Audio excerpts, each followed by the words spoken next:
Welcome to the intersection of technology, cybersecurity, and society. Welcome to ITSP Magazine. You're listening to a new Two Cyber Chicks podcast. You're about to join Erika and Jax for an inclusive cybersecurity conversation designed to educate and break the stereotypes of cybersecurity professionals while providing life hacks on how to handle burnout, networking, and goal setting. Knowledge is power, now more than ever.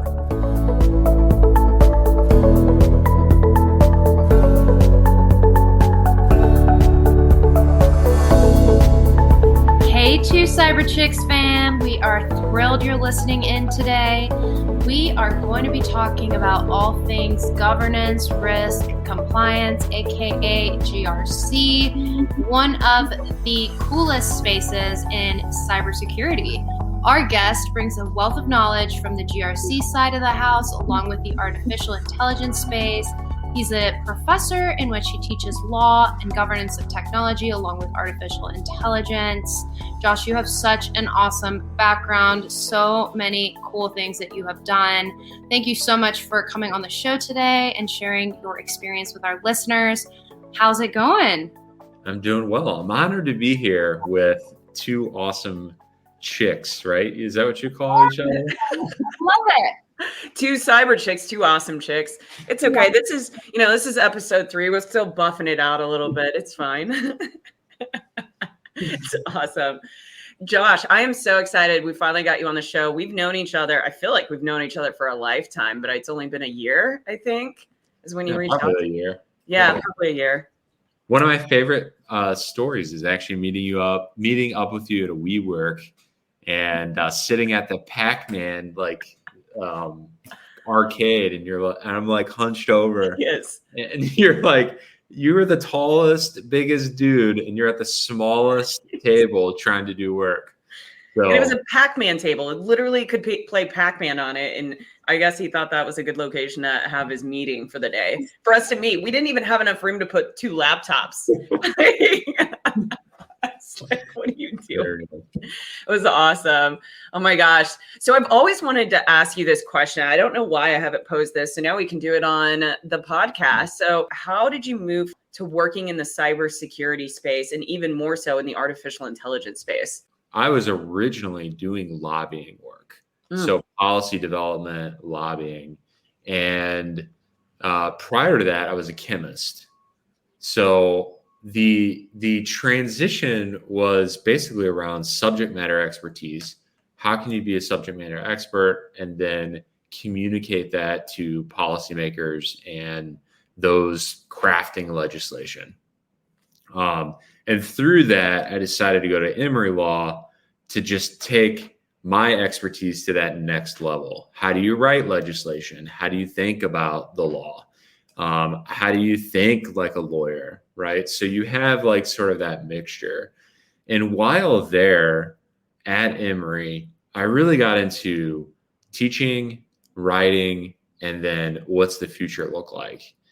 And through that was when one professor said, hey, this other professor's working computer scientist around artificial intelligence, machine learning, and they're trying to take law and teach this system about the law. And we think you'd be great. And so I kind of moved into that role of the startup on developing an artificial neural network and teaching this machine about the law. And from that, that's when it was just like, this is my space. And how do I learn more about machines? How do I learn more about coding? How do I learn more about security? And that's all she wrote, basically. Oof. Okay, Josh, that is a lot to unpack. This sounds like a lot of school, first off, a lot of learning. It sounds like you are one of those people that just is taking all of the tools that they have at their disposal and just, making lemonade out of lemons, right? Like anything that's being thrown at you, you just kind of jived with it. Yeah, absolutely. So I'll add one story where immediately one of the professors, she said, hey, I'm going to write a law review article and I'd like you to co-author. And so that was pretty cool. Like right away, a law professor saying, hey, let's do this. I went through the research and I was like, actually, what we want to write about is out there. It's hidden, but it's already out there. And so I worked on a different project, helped another professor edit one of her textbooks. So that was a good experience going through that whole aspect of writing and understanding law and building case studies. And that's where I really started developing that love of teaching, and was able to work with different universities at an adjunct level. And yeah, so it's fun. Yeah, no, what a journey, honestly. I know it probably took a lot of trial and error to find your true passion, but here we are now. So I think that's awesome. I am really curious as to, you told me, this is what you are passionate about now. You love teaching. I want to know exactly, and obviously we're two cyber chicks. We're here to talk about cyber. It's super interesting to us about, how you get to where you get, right? So we're in the cyberspace now. Josh, what is it about the cyberspace that has made you stay here? I think it's so challenging that in the sense that it's ever evolving and no one has a solution for everything, right? When you figure something out in the cyberspace, a hacker or a nation state figures out a new way to get around it. And so it's a moving target. Yeah. And that's the exciting part of finding a challenge that needs to be solved, and then how fast can you keep up with the enemy, so to speak. Right. Knowing that there's always someone out there smarter than you, right? That's what I remind myself all the time. Jax and I love to challenge each other. And I know that's one of the really cool things that I love personally about the cyberspace is what you just mentioned, Josh, is not just the challenge, but then there's also this community, right, that challenges each other. Like you mentioned, one person comes out with one article, then it's kind of like this amazing, effect, just you get momentum, and then one person comes out with something, then you're getting other people's opinion, and it just creates this just beautiful chaos. I'll just call it that. I agree. I think, and it's kind of a good analogy for my life and my trajectory is, you do the hard work and then something comes from it. Something is certain, like there's an interesting piece behind, say, educating lawmakers about something. And then they go, hey, you're really good at this. Other people identify a skill and you go, wow, I am really good at that. Like, I like doing that. Let's continue down that path.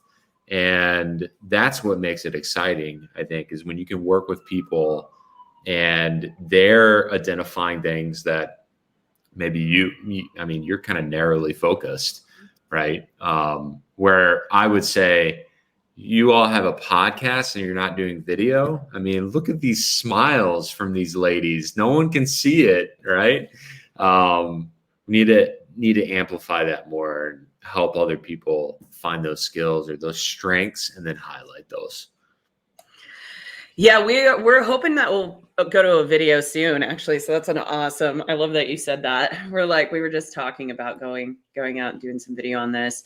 So I want to pivot a little bit on some things that you've talked about, Josh, because I'm getting into the GRC space and I'm loving it. I did a hard pivot in July into this space, and I really enjoy working in NIST. That's the framework that I really have enjoyed, primarily because of getting involved with the CMMC, as you're well aware, because you were working as a global policy advisor for the CMMC.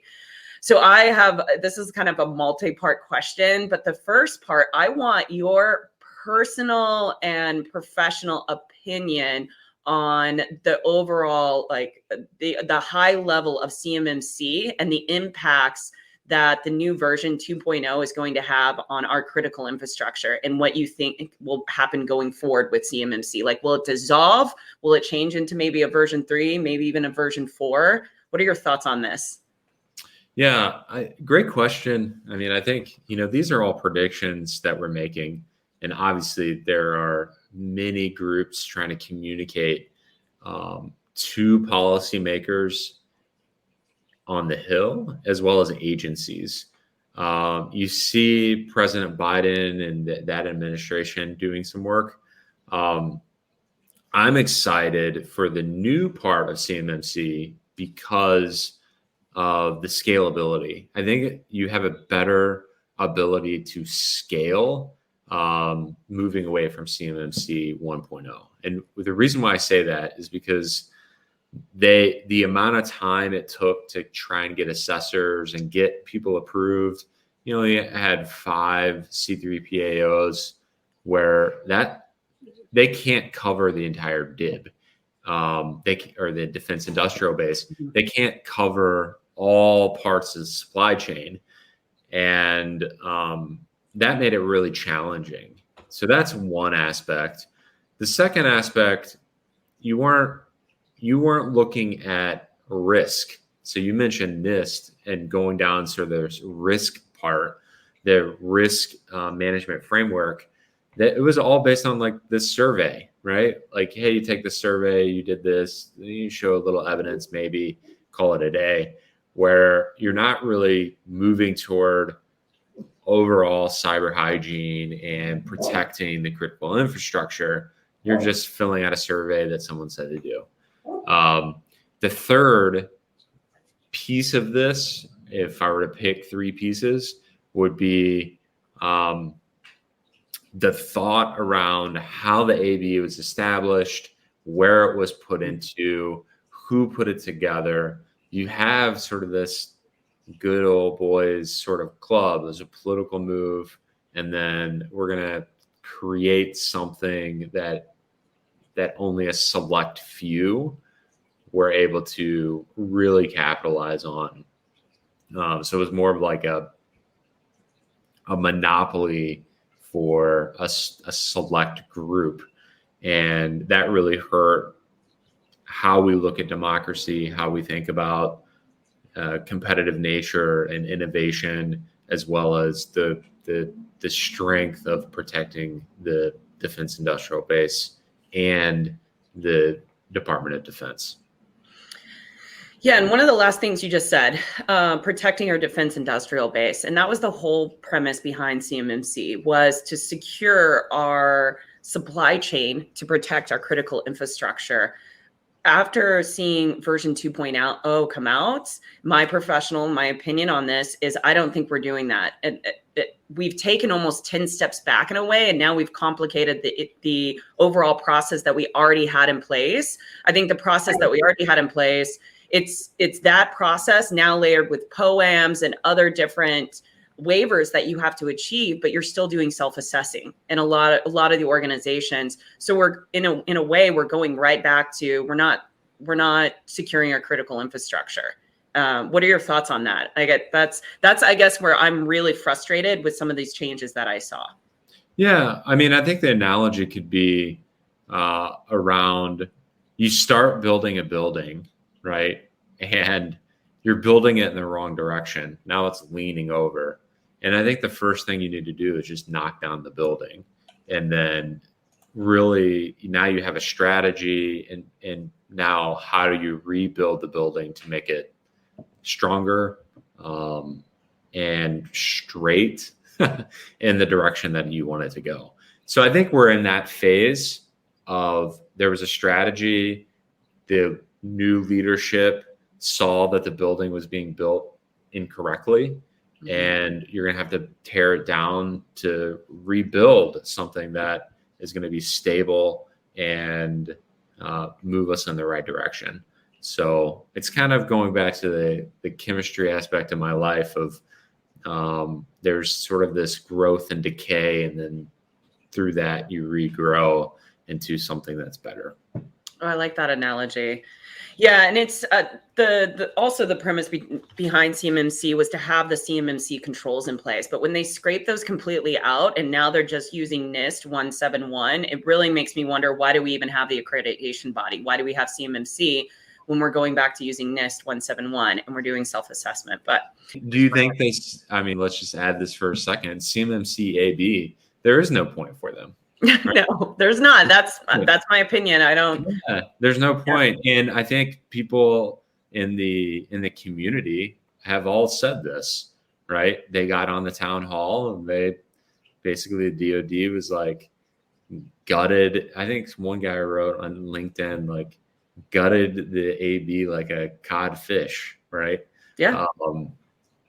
And yeah, so my prediction on that is there are going to be enough lawsuits and people are going to try and get their money back.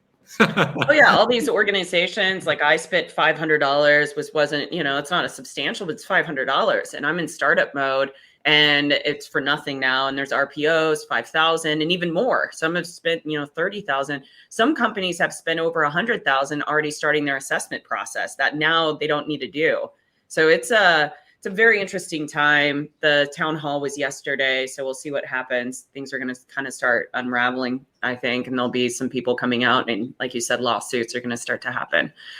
Before I give it over to Erika, because I've talked way too much because I'm so engaged in the CMMC, I have to ask you one more question, though, on framework. So I'm really passionate about NIST, and Erika loves SOC 2. That's her jam.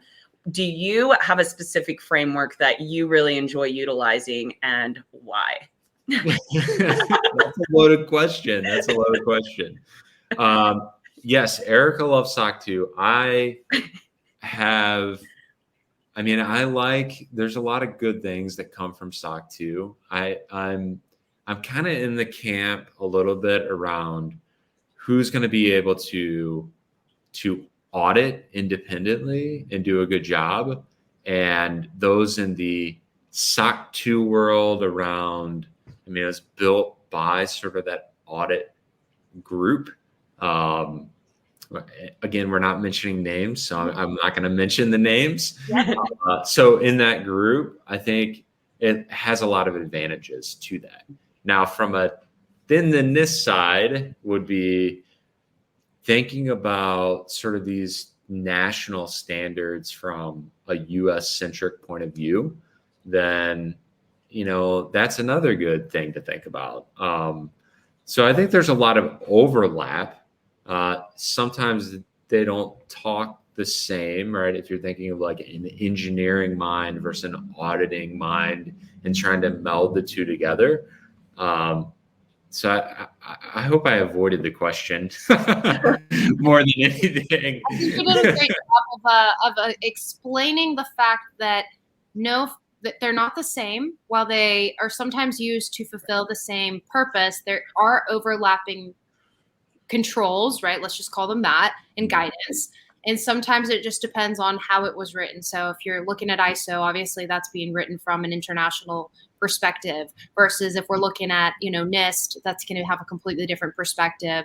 And so there's so many little nuances, but in the GRC space, that's what gets us excited, right? We're like, it's so fun to actually understand who needs what and why do they need it. And, as a third party assessor myself, for me, it's just exciting to see what impact we can make on an organization to help them, meet the regulatory requirements based on, the audits that we're putting these clients through, right? So seeing that end product, and it's a win-win for both parties. So I'm actually going to loop us back to something we were talking about before we were recording. Well, can I ask you a question first? Sure. Okay, I'll ask both of you this question. So do you, and for the audience in SOC 2 and NIST, are you coming at it first from a sort of a risk management mindset? Is that your first thought in SOC 2, and is that your first thought in NIST? I can go first. I think that for me, as a cybersecurity professional, risk is always at the forefront. So I look at everything from a risk-based perspective because my job is not just to audit you on this subset of controls. I feel like my job is to be a trusted advisor and to identify risks that may not be prescriptive, right? They may not be something that the client is thinking about because they're so immersed in their day-to-day operations and their control environment that sometimes they're not looking at things from a risk-based perspective. They start thinking the check the box mentality, which I know our listeners here are are probably like thinking, yeah, I've heard that from when it comes to audit, check the box audits are not the way to go. So that's why I personally have always tied everything back to risk. And I try to take a few steps back, understand what is the organization doing? What do they need? What are their commitments to their customers? What type of data are they storing? What are the risks associated here? What does data look like? Just trying to peel back those layers so that I have a really good understanding before I apply any framework or, body of knowledge to anything. Okay. Yeah, I like that answer. I have to follow up after Erika. Gosh. No, for me, I do look at everything with risk, but having a background within cyber threat intel, I always take it a level more. I always look at what is risk. It's threat and vulnerabilities. And so when I look at an organization, my mind immediately goes to their vulnerabilities. It's how my mind works. Because I'm always looking and thinking about vectors, because I'm thinking, how are you going to be impacted? What are your risks and why is that your risk? The reason I chose NIST, though, is my background in the federal system for almost, 2 decades. So it's easier as I started diving into SOC and some of the other frameworks, NIST was easier for me to understand. But I understand that these frameworks are not security. They are a framework to create a foundational understanding for these organizations, depending on their scope, to help them with their risk management. And so NIST, really, the short answer is I chose it and I like it because of my federal background. And it's a language I completely understand. I grasp it like really, really quickly. Yeah, great. So, I mean, I think that's that at the end of the day, it's based on the advisor, right? So regardless of, we might call them frameworks, but if you think about it, a different analogy to help with this, a doctor is going, okay, here's a problem, here's a solution. What are the risks in order to get us to that solution? And I think if you think in that mindset, then you're going to be able to help your clients. So it's off of that rather than, okay, I'm going to check the box, as you would say, I'm going to build a frame off this framework. I'm going to do a quick assessment. And it's like, well, we need to step back here. Mm-hmm. We don't need a heart surgeon yet. What are the risks involved? And is this going to get us to where we want to be? So I thought I'd add that a little tidbit in before we move on. I love that tidbit. No, that's great, Josh. And Jax, I want to restate what you just said about frameworks not being security. Same with compliance, not necessarily being security. Us in the compliance, sector, like we are so immersed into all of this, and we're like, we understand why our clients need these requirements, why they need to satisfy it. But at the same time, we're just like, okay, this isn't necessarily true security. It doesn't mean that you're not going to experience a breach. It doesn't mean that we're fully avoiding all risks, right? We're getting into a more managed state. And when we talk about risks and all of this, and I know, Josh, I'm getting back to my question, I want to talk about the shift that we're seeing here in the industry. And that shift being the responsibility shift into these giant providers. So, for example, we were talking about infrastructure providers and the responsibilities and the commitments that they're having to increase as as new changes happen in the industry with things coming up in the executive order, the infrastructure changes, mandates, things like that. I mean, we're seeing such a shift into the cloud providers and infrastructure co-location. There's so many responsibilities falling back on them. I know that you have studied the cloud space, and I want to kind of just hear from you what your take on what the shift is doing from an impact perspective, and if any, if any of our listeners want to kind of learn more about it, what is your take on how this is impacting our business and how we do work? Yeah, great question. And maybe this is the thought around politics, but I'm not trying to mean it to be a political statement, but that's where my mind goes to. We are a country built on small business, right? And in order to thrive and innovate and move faster and also protect everything and manage risks, it's really hard for someone trying to find a solution and be a customer to work on their business and then try and manage all of their risk, all of their controls, manage and build an infrastructure that they're trying to build on, right? So from a small business perspective, it's the best option to drive costs down and then increase the availability of tools. I mean, one way of thinking about it, but really solutions that the government can use on the local level or the federal level, or just enterprise being able to use a particular product and know that I'm going to be storing data in here. And is it being backed by someone that's bigger than me, right? That has more resources and wants me to be a part of their network. And that really goes back to the sort of the network effects of things. And so I think it's a good thing that we're moving sort of in that direction. Now we just need to sort of increase the push to make it more well known and people trust it and people are trained around it. And then they'll start going, oh yeah, let's let me work on my business and let other people think more about security. Yeah, I think small businesses are undervalued by certain individuals in America, not realizing that, as you said, like they are the backbone. They make up America as our small business. And that was one thing that was a big concern with this initial CMMC model, was it was not allowing the small businesses the opportunity that they needed to ensure that they could become compliant to stay in the DIB and get these contracts, because it could cost them $150,000, $200,000 to get certified. And a lot of small companies don't have that. And I like how you said, if you can't do it, outsource it. And that's becoming more and more critical for these smaller organizations to outsource their SIMs and the other stuff and risk management and everything like that. And so I'm really excited with what you're doing, Josh, and your wealth of knowledge. And now that we've got another fellow GRC in our little circle now, growing that out. But is there anything, because we're about to wrap, is there any big things that you're about to do that you can share with us, with the listeners, that you have going on? Or is there like a way that they could reach out to you and contact you on any of the things that you've kind of got going on? Yeah, so let me make one comment off your response, just to be super clear. When you said outsourcing, not to be confused with offshoring. So in terms of security, just being able to collaborate within the ecosystem that we have here and not moving it to another economy that would be detrimental to our national security. Smart. Love it. Yep. Very good point. Yeah, I mean, there are always projects, right, that we're working on.